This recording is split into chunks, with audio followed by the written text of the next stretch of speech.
The North Sea was not always the boundary between lands once. It was a bridge. 12,000 years ago, before history found its voice, the waters that now divide Britain from the continent were meadows and forests, teeming with mammoths and reindeer. This was Doggerland, a vast, lost landscape stretching between Denmark and England, where hunter-gatherers lit fires against the cold. But as the ice melted and the sea rose, that bridge was swallowed whole. Only the high ridges remained, the coasts of modern Britain and northern Germany. From the drowned silence of that world, new peoples would rise, tribes with names that would one day forge the fate of a nation. Angles, Saxons, Jutes. Their beginnings were humble, but destiny was patient. Centuries passed. Empires rose and shattered like glass. Across Europe, Rome's iron hand reached northward, building roads, forts, and dreams of order. Yet beyond the empire's northern frontier, past the Rhine and the misted Elbe, there lived the free tribes, the Germanic peoples. They were a mosaic of kin and blood, Cherusci, Suebi, Angli, and Saxonies. They spoke tongues that echoed the same root, worshipped gods born of thunder and war, and gathered in councils where chieftains ruled by word and will. Their world was one of forests and bogs, longhouses and loyalty. Rome called them barbarians, but in the quiet rhythm of their lives, in their songs, their crafts, and their courage, something enduring was taking shape. The Angles, dwelled in the rolling plains of what is now Schleswig-Holstein, near the base of the Jutland Peninsula. To the south roamed the Saxons, fierce and numerous, stretching along the lower Elbe and the North Sea coast. And to the north, across the narrow waters, the Jutes held the tip of Jutland. Each tribe had its own chieftains, its own quarrels and kinships. Yet they shared something deeper, a spirit of movement. They were seafaring peoples, restless and bold, whose longboats sliced across rivers and coasts long before the Age of Kings. Their horizon was never still. By the 4th century AD, the air itself seemed to hum with change. The Roman Empire, vast and proud, was cracking under its own weight. Goths swept from the east, Huns thundered across the plains. Trade faltered, legions withdrew, and the once stable edges of the empire began to blur. In the lands of the Angles, Saxons, and Jutes, opportunity stirred. For generations they had watched Roman merchants sail by, their ships heavy with wine, glass, and gold. They had heard of the island across the sea, Britannia, a place of cities, villas, and wealth. But now, as Roman order faded, the island was whispering again, calling to the tribes across the water. In this twilight between empire and anarchy, the North Sea became a stage for shadows. Pirates and raiders, many of them Saxons, began to strike the weakened coasts of Britain and Gaul. The Romans tried to hold them back with coastal forts and fleets, but it was like holding the tide with hands. The Saxon shore defenses, stretching from Norfolk to Normandy, tell their own story towers staring out to sea, built in fear of sails on the horizon. These raiders were not yet conquerors. They came for plunder, not permanence. But every raid, every returning ship carried tales of Britain's riches and of how its guardians grew fewer by the year. Among the tribes, stories began to spread like fire through dry reeds. Some told of lands abandoned by their Roman masters, of farms untended, of towns waiting to be taken. To the ears of those who farmed thin soil and faced the endless push of neighboring clans, such tales were irresistible. In smoky halls and cold longhouses, leaders began to speak of crossing the sea not as raiders, but as settlers. The Angles, Saxons, and Jutes did not yet know it, but they were standing at the brink of something immense. They would not just change the fate of Britain, they would forge its very soul. But before they sailed, they would look once more upon their homeland, the forests of Germania, the marshes of Jutland, the wild wind sweeping through heather and pine. They would bid farewell to their gods, to Woden, Thunor, and Tew, whose spirits lingered in the woods and storms.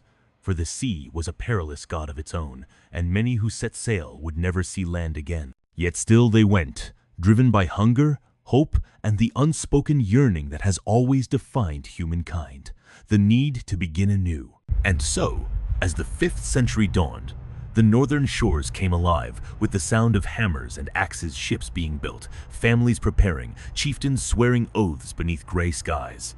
Across the water, Britain lay in ruins, abandoned by Rome, haunted by memory.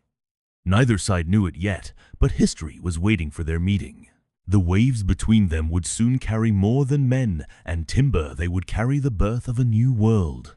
The North Sea is a grey, restless expanse, a mirror of the sky above, where storms strike without mercy and sailors are tested beyond the limits of human endurance. It was across this treacherous water that the Angles, Saxons, and Jutes would venture, guided by stars, tides, and an unshakable longing for a new beginning. Imagine the longboats, their prows carved with fearsome beasts, rocking against towering waves as families and warriors huddled together, faces pale with cold and anticipation. Every sail carried a story of exile, ambition, or desperation, and with every oarstroke, they left behind their homeland, their gods, and the only life they had ever known.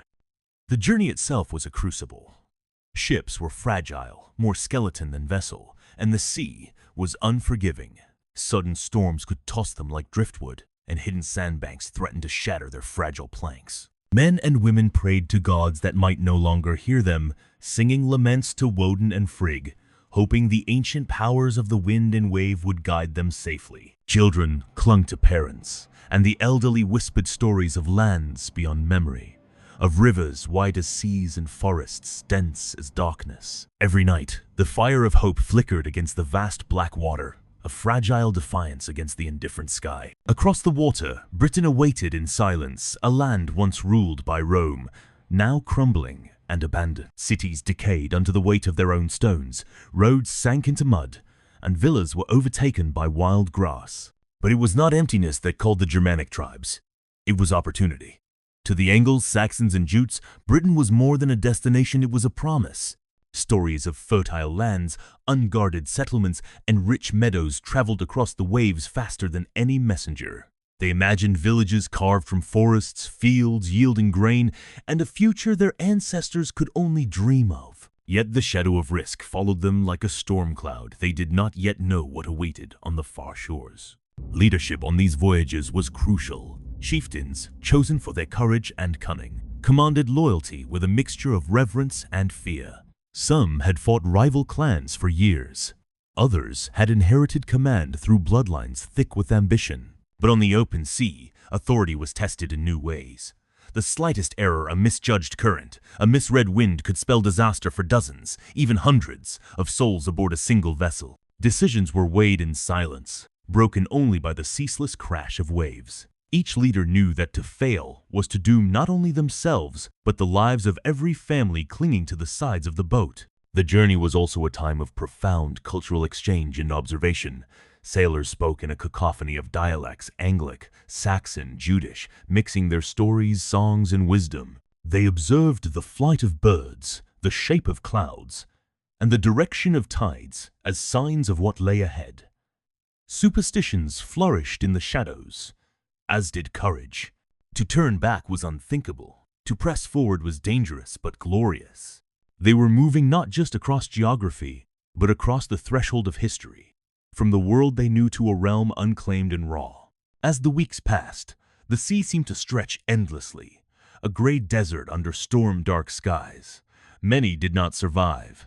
Some longboats capsized in hidden shoals, their crews swallowed by waves. Some reached land only to find cliffs too steep to climb, or marshes that swallowed horses and supplies alike. Yet for every failure, there was success vessels that scraped against pebbled shores, hulls leaking but intact, the cries of the living rising above the roar of the sea. And in those moments when first footprints touched British soil, the tribes understood the truth. The island would demand every ounce of their strength, every shred of ingenuity and courage. By the time the first settlements were carved from forests and wetlands, the Angles, Saxons, and Jutes were no longer mere travelers. They were pioneers, conquerors, and the harbingers of a new world. Along river valleys and along the desolate coasts, they built longhouses, cleared fields, and raised palisades. Britain began to echo with the sounds of a foreign tongue, a new rhythm of life. Yet this conquest was not simple. They would encounter remnants of Roman British communities, local tribes, and the natural hostility of a land that had known centuries of change. And so, The story of migration became the story of settlement, a brutal, beautiful dance of survival, ambition, and destiny, where every choice could birth a kingdom or consign a tribe to obscurity. The sea that had carried them also left them transformed. Those who had crossed it knew fear and triumph in equal measure. The waters had separated them from the past and flung them into the unknown, forging bonds of loyalty, courage, and memory. They carried their old gods, their traditions, and their songs, but they were no longer solely Angles, Saxons, or Jutes. They were something new, something poised to leave a permanent mark upon the land that waited. And as Britain's misted forests welcomed them, the first whispers of what would one day be, England began to stir among the reeds, the rivers, and the stones. The land they arrived upon was both promise and peril. Britain was a patchwork of abandoned Roman towns, wild forests, and scattered Brittonic tribes who still remembered the empire's shadow. To the Angles, Saxons, and Jutes, it was a canvas waiting for their hands, yet every field cleared, every home built, came at the cost of blood. The first generations of settlers did not simply arrive. They fought, not always against men, but against nature itself. Rivers flooded their newly tilled fields, forests resisted axes, and winters claimed the weak. Survival demanded more than courage. It demanded the transformation of the very soil beneath them, shaping land into hearths and wilderness into dominion. Conflict was inevitable.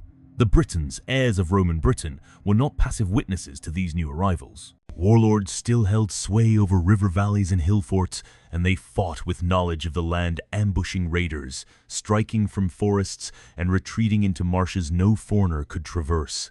Battles were brutal and intimate. Shields clashed, axes sang, and the screams of warriors echoed through ancient woods. Yet even in bloodshed, there were lessons learned, alliances forged, and enemies turned into uneasy neighbors. The settlers were adaptable, learning the rhythms of Britain's seasons, its tides, and its soil, while their weapons and discipline began to carve new patterns across the landscape. The tribes themselves were far from unified. Angles, Saxons, and Jutes retained their separate identities, their loyalties often first to kin, then to chieftains. Disputes flared over fertile lands, over rivers and forests, over whom the gods favored. Warlords rose and fell, sometimes in the blink of an eye, their victories written in graves and place names. Yet through this chaos, a pattern began to emerge. Settlements clustered, trade routes took shape, and kinships blended. By necessity, survival demanded cooperation as well as conflict. Those who endured became stronger, wiser, and more cunning, their identity forged in fire and blood. The construction of communities was itself an act of conquest. Longhouses dotted the landscape, their timber walls echoing with the songs of women spinning wool and the laughter of children. Palisades were raised along riverbeds, not only for protection from Britons, but from rival settlers. Fields were cleared, crops planted, and meadows turned into pastures. These were not temporary camps for raiders, but homes meant to endure, each post driven into the earth a claim, each fire lit at night a defiance against the wild. In these settlements, culture began to blossom. Language, art, and ritual intertwined, blending old Germanic traditions with echoes of the Roman world they had left behind. Yet the forging of these new lands was not solely physical. It was spiritual and cultural. The old gods of the Germanic North, Woden, Thunor, and Frigg, were present in every ritual, in every whispered prayer before battle, in every seasonal feast. At the same time, remnants of Christian Roman culture lingered in Britain, subtle and persistent. Monastic ruins, churches half collapsed under time and neglect, suggested a faith that had not entirely vanished. Some tribes would eventually encounter these Christian communities, and in these moments of contact, understanding and assimilation began the faint beginnings of cultural fusion that would shape the centuries to come. Warfare continued to define the land. Some battles were fought over simple survival, others over ambition. River crossings became strategic choke points. Forests served as hiding places, and hill forts became seats of emergent kingship. The battlefield was as much a stage for identity as it was for violence. Names of places began to change. Londonwich, Wessex, Mercia, each syllable carrying the imprint of conquest, the shadow of blood spilled, and the memory of those who had fallen. Through these acts of settlement and conflict, the Anglo-Saxons and Jutes were no longer visitors. They were claimants, shaping the very destiny of the land they had crossed the sea to inhabit. Amid this turbulence, a strange alchemy occurred. The tribes began to merge, not fully, but enough to create something enduring. Intermarriage, alliances, and the pressures of survival blurred lines of identity. Angles mingled with Saxons, Jutes interwove with Britons, and children grew up speaking a dialect that would become the foundation of English. Communities stabilized, and slowly, kingdoms began to rise from the chaos. Wessex, Sussex, and Kent among them. Each kingdom was a testament to resilience, vision, and ruthlessness, a world born of blood and labor, where the past met the future in a land reshaped by human hands. By the end of these first generations, Britain had been irreversibly transformed. The wilderness had been tamed, the old powers subdued, and new societies flourished in the fertile river valleys and rolling hills. The Angles, Saxons, and Jutes were no longer foreign tribes. They were the architects of a new culture, a civilization on the brink of legend. And yet, beneath this triumph, there remained tension and fragility. Kingdoms could rise and fall, alliances could shatter, and the shadow of invasion always lingered across the sea. But for now, in the misted forests and green meadows, a people was awakening, laying the stones both literal and metaphorical of a nation yet to be named. The winds of Britain had carried the voices of Angles, Saxons, and Jutes across the sea, and now they carried something new, the faint echo of change. In the longhouses, beside the hearth, the old gods still held sway. Woden, with his one eye and endless wisdom, watched over warriors and kings. Thunor's hammer struck the storms and the hearts of men. Frigg whispered through the mists of fate. Festivals lit the darkness with fire and song, the wheel of the year marking life and death. Yet the land itself seemed restless, as if anticipating a transformation the tribes themselves could not yet name.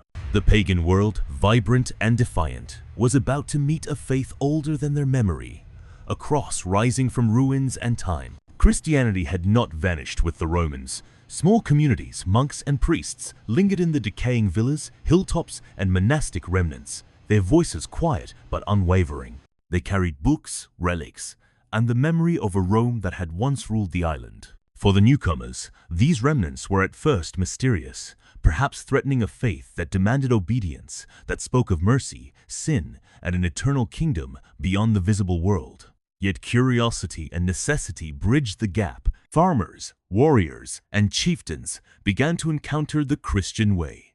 Often pragmatically, priests could read, heal, and negotiate, offering skills and knowledge that were as valuable as any sword. Slowly, the seeds of conversion were planted, germinating beneath the soil of conflict and survival. The process was neither swift nor peaceful. The old gods did not yield quietly, and many chieftains clung to ancestral traditions with stubborn devotion. In some villages, statues of Woden were toppled, only to be secretly restored under cover of night. Rituals persisted in hidden groves, sacred stones, and hilltop shrines, their echoes mingling with the bells of nascent churches. There was tension in the air, a sense that the world itself was caught between two epochs. War, diplomacy, and faith intertwined. And in every confrontation, compromise and adaptation were as vital as steel. For the tribes, the crossing from paganism to Christianity was not merely religious. It was a transformation of identity, a recalibration of what it meant to be civilized, powerful, and enduring. The first major conversions came through kings and royal courts. When rulers embraced the cross, their people often followed, albeit reluctant. In Kent, under King Ethelbert, Christianity found fertile ground, aided by the missionary Augustine and his companions, sent by Rome's distant successor, the papacy. Royal baptism ceremonies became more than personal statements. They were symbols of legitimacy, diplomacy, and connection to a wider, civilized world. Yet these conversions were layered, never absolute. Old customs persisted, festivals retained their pagan forms under Christian names, and syncretism became the rule rather than the exception. The tribes were learning that faith could be both a tool and a companion, reshaping society without erasing memory. Art and literacy blossomed in this crucible of change. Christian scribes copied texts, illuminated manuscripts, and carved crosses into stone, blending Roman, Celtic and Germanic aesthetics. Monasteries became centers of knowledge, sheltering the wisdom of centuries. Yet, even within these sacred walls, pagan motifs endured. Intertwined beasts, knotwork, and runes reflected a culture negotiating its past and future. Language, too, evolved, absorbing Latin words, Christian concepts, and new grammar, creating a medium through which a unified English identity could begin to emerge. Culture was no longer static. It was a living negotiation, a conversation across generations and belief systems. The moral and philosophical implications of this shift were profound. The warrior ethic of the tribe's honor, loyalty, courage in battle was tempered by Christian ideals of mercy, charity, and justice. Leaders began to consider their subjects not merely as instruments of war, but as souls, each with eternal weight. This did not make the world gentle. Conquest and survival still demanded ruthlessness. But the interplay of old and new values created a complex moral tapestry, one that influenced governance, law, and social order. Pagan heroism and Christian conscience were not enemies. They became co-authors of a civilization's conscience, writing a future that could endure beyond the fleeting sword. By the end of this transformation, the landscape itself bore witness to the shift. Temples of old decayed quietly, often replaced by humble churches. Sacred groves survived in memory and legend, their spirits now coexisting with crosses and bells. The people, no longer simply Angles, Saxons, or Jutes, began to see themselves as part of a larger narrative. Kingdoms became not only political entities, but moral communities, bound by faith, tradition, and law. And in the quiet moments, when the wind swept through forests and meadows, it carried both the whisper of old gods and the resonance of the cross, a testament to a people in transition, forging identity from conflict, faith, and hope. As centuries would unfold, the synthesis of gods fading and cross-rising laid the foundation for what would become England. Tribes that once knew only war and survival now possessed culture, religion, and memory, the scaffolding of nationhood. The Angles, Saxons, and Jutes had survived the sea, blood, and the wilderness. Now they would survive time itself, transformed, resilient, and unbroken. And in this alchemy of faith and myth, the seeds of English identity was sown, preparing the land for legends, kings, and stories that would echo for 1,000 years, a testament to a past that refused to die quietly. The morning mist that clung to Britain's river valleys and forests carried whispers of the past, the echoes of oars striking water, shields clashing, and voices calling to gods long forgotten. The Angles, Saxons, and Jutes had arrived as migrants, fought as conquerors, and lived as settlers. But over generations, something far greater than survival emerged. From the tangled forests and reclaimed fields arose a new identity, one that would stretch beyond the tribes themselves and leave a mark on the land that would endure for centuries. The name of their new home was still unspoken, but its heartbeat had already begun.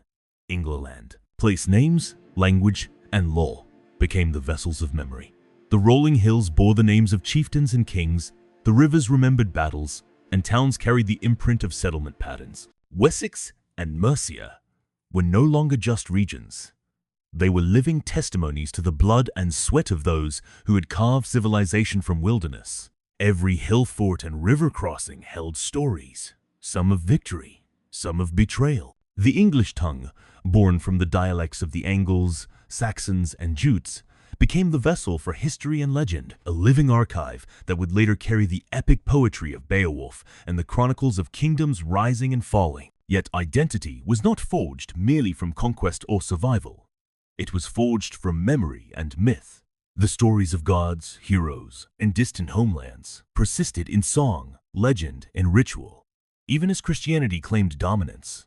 The old tales whispered of Woden and Thunor, of giants and dragons, of impossible feats and tragic heroes. These myths, once the lifeblood of pagan belief, became threads woven into the fabric of the new culture, teaching courage, loyalty, and wisdom. The English landscape, with its forests, rivers, and meadows, became both stage and character in these stories, linking the people to the land and to each other across time. Kings and kingship evolved, mirroring the growth of the people. From small chieftains emerged rulers whose power transcended the village and the river valley, whose influence demanded diplomacy, warfare, and vision. Kingdoms like Kent, Sussex, and Wessex became centers of administration, culture, and faith. They codified laws, balanced vengeance with mercy, and began to weave together the disparate threads of tribal loyalty into the fabric of a larger society. Authority was no longer merely physical. It was moral, spiritual, and cultural, reflecting the synthesis of pagan values and Christian principles. Trade and connectivity further cemented this transformation. Coastal settlements, river routes, and emerging towns became arteries of exchange goods, ideas, and stories flowing freely. Metalwork, textiles, and crafted goods revealed influences from across the North Sea and the continent. Monasteries preserved knowledge, copying manuscripts, recording history, and spreading literacy. In these centers, the legacy of the Angles, Saxons, and Jutes was codified not only in law and politics, but in culture, creating a bridge from the past to the present, from oral tradition to enduring record. Yet the shadows of the past never fully vanished. Tribal rivalries simmered beneath the surface, and the landscape bore scars of conquest and bloodshed. Every settlement carried memories, some of triumph, others of sorrow. The English identity that emerged was resilient, but it was born of struggle, sacrifice, and adaptation. The stories passed down were not merely nostalgic. They were tools for survival, teaching lessons of courage, loyalty, and the consequences of failure. To be English was to carry both the pride of victory and the burden of memory, to walk a land that had been shaped by countless hands and countless lives. By the time the Viking storm swept across the northern coast centuries later, and later still the Norman tide reshaped kingdoms, the Angles, Saxons, and Jutes had already left an indelible mark. They were no longer separate tribes, but a people united by language, culture, and memory. Their blood mingled, their legends merged, and their faiths converged. From their hardships and triumphs rose a civilization capable of enduring new waves of change. And in every town, every field, every meandering river, the whispers of those first arrivals could still be heard, reminding those who listened of the audacity, courage, and vision that had brought them here. The wind that sweeps across the green hills of England carries more than leaves. It carries memory. Every village, every stone circle, every winding river echoes with the footsteps of the Angles, Saxons, and Jutes. They are no longer faces in the mist of history. They are the architects of language, law, and lineage. Look closely, and you see them in the names of towns: York, Kent, Essex, Wessex. In these syllables, their voices still speak, a whisper that threads through the centuries, connecting the past with the present. The English language itself is their lasting monument.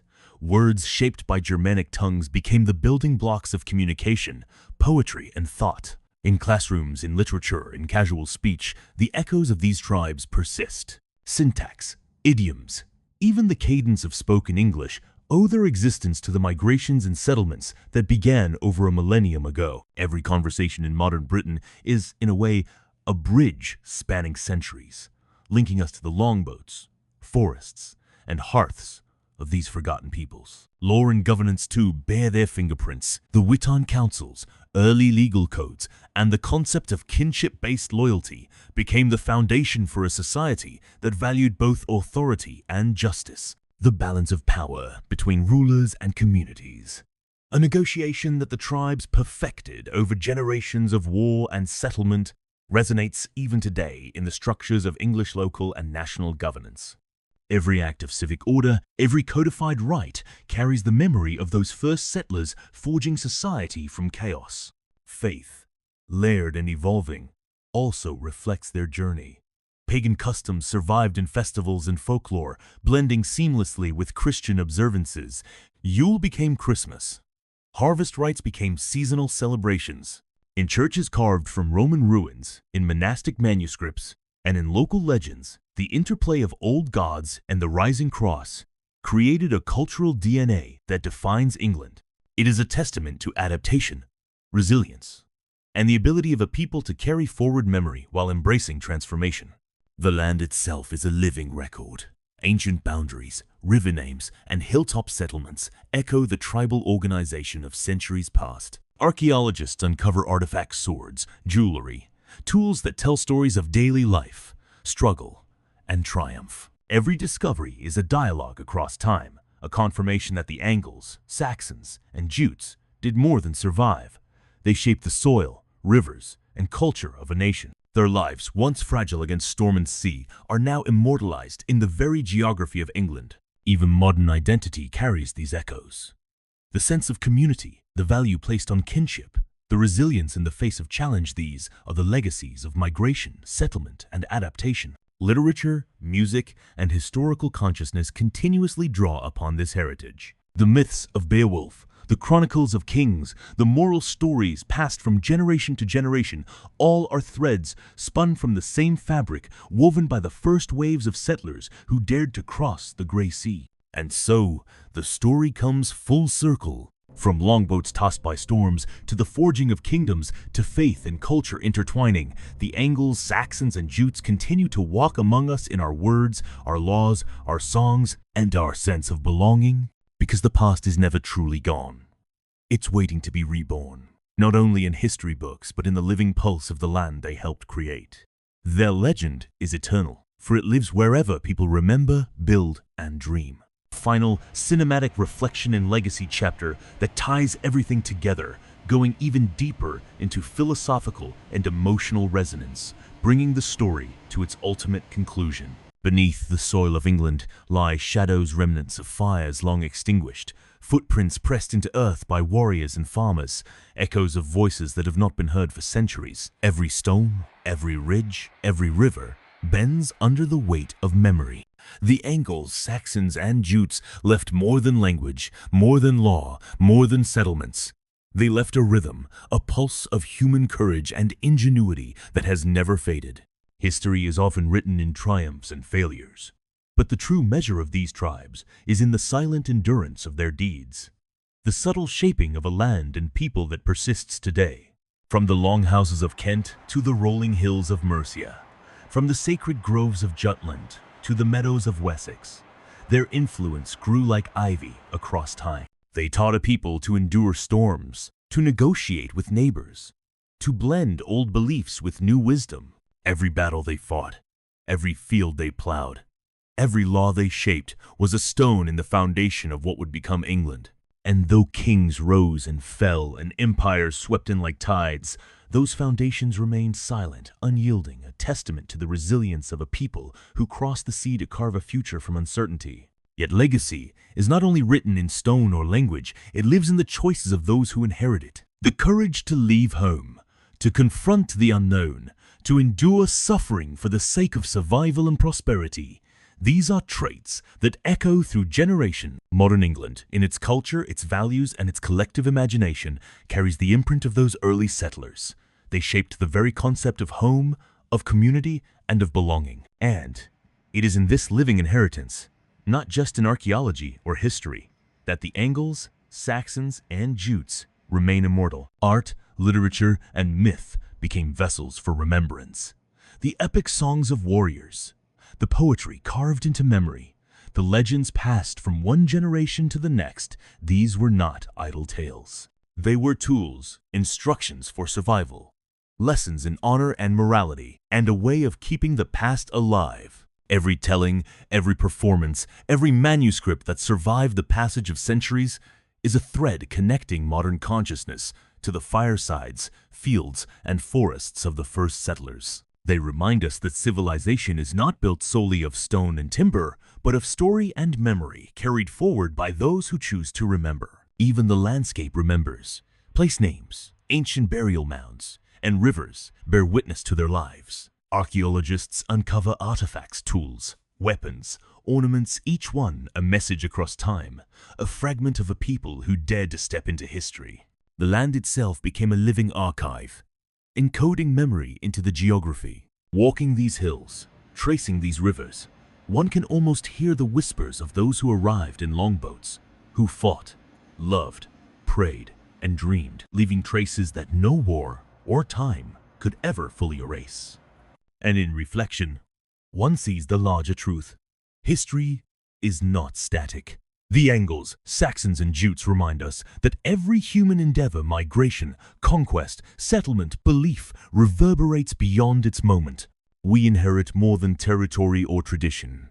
We inherit courage, adaptability, and vision. Their story is not merely a tale of past peoples. It is a mirror, reflecting the perpetual human journey to endure, transform, and leave something lasting behind. Every generation is both recipient and participant, carrying forward a torch that began in storm-tossed seas and windswept forests. As the sun sets over England's hills, the shadows lengthen, and the land seems to breathe with memory. The longboats, the warriors, the farmers, the kings, and the priests all exist again in imagination, in story, in the quiet recognition that time cannot erase what was once fiercely lived. The Angles, Saxons, and Jutes are gone from flesh and blood, yet present in the pulse of a nation. Because the past is never truly gone, it's waiting to be reborn. And in every story told, every language spoken, every law upheld, every legend cherished, they live once more, immortal in the heart of England.